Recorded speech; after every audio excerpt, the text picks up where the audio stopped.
the Tkachuk brothers are doing what they're doing. Yeah. The Tkachuk, Matthew, and Draisaitl chirp was obviously a chirp seen and heard around the world. Yeah. Always a bridesmaid, never a bride, which is harsh. It was tough. Yeah, it was tough. But what it sets up for is, if it is Canada-U.S., and maybe it's someone before that, you cannot allow Matthew Tkachuk to win again. Like, you just can't. And I say that out of the utmost of respect, because he's a classic, I'd do anything for him to be on my team guy.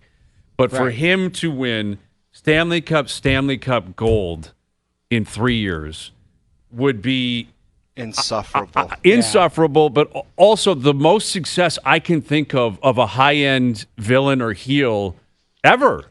I mean, exactly. I can't think of anyone at his level, future Hall of Famer, great player, chirps, punches, scrums. The guy that I can think of, the guy that won some Stanley Cups in Colorado and Jersey, is Claude Lemieux, where everyone was like, I hate that guy's guts, but the guy, he would be the one skating around with the trophy at the end, man. How many cups did Claude win? Like, he won a fair amount. Wow. 3 or 4. And he was public enemy number 1. The Chris Draper hit from behind against Detroit. And he was good, but not Matthew Tkachuk. No, Matthew Tkachuk. I was just trying to think of a comparable where someone was hated that just kept winning cups. That's it. Like, you think of a guy who's a voice box and a personable, entertaining guy. You look at JR, you look at Roenick, but Roenick never won.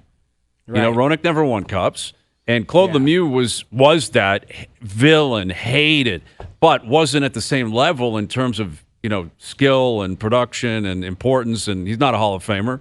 Matthew's going to the Hall of Fame. Yeah. And your first reaction as a player, Hayes, and I'm sure you know this playing the game, like you're just like, okay, like, you beat us in the finals once, you beat us in the finals twice. Why do you feel the need to attack me when you're up 3-4-0? It's like, what is enough for you? But for some guys, that stuff, it just makes them go, and they're never going to stop. Like, it just doesn't end. Like, he'll be up 7-0 on some, French team, France, and he'll just be giving it to, like, that's just what makes them go, and they're not going to stop. Hey, listen, Marchand is the same. Exactly. Brad is the equivalent on Canada for many ways. Guy and he's licks won. people's helmets, people's faces. He's won 2 cups and a gold, and he'll be right in everyone's grill the whole time. They don't have an off switch. They don't have, it's like, hey, I'm going to take it light. And when they get out there, they play for keeps. Yep. And off the ice, like, I know the Tkachuk, they're good guys. Yep. Like, they're the guys you want on your team. The parents have done a really good job bringing up this hockey family. The sister's an unbelievable athlete. Like, they're a very close family. You want them on your team. You hate to play against them. They play for keeps, and they'll do anything to win. That's how they are. That's how they're wired.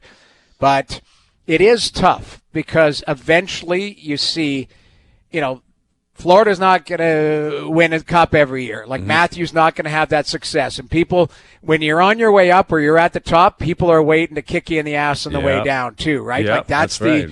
Eventually that's coming for you. But when they're competing, man, they're something else. They're electric to watch. They're on it, man. They're on it. And, Matthews, I think he's had a pretty good tournament, but he takes heat, the Americans. And I think a lot of that, I think it's a combination of his disposition and the way he plays. We all know he's not a fiery personality, and when you compare him to the Tkachuks, it's not a fair fight. Like, those two are yelling and screaming and doing interviews and hitting people, and, that's not Auston Matthews. It never has been and never will be.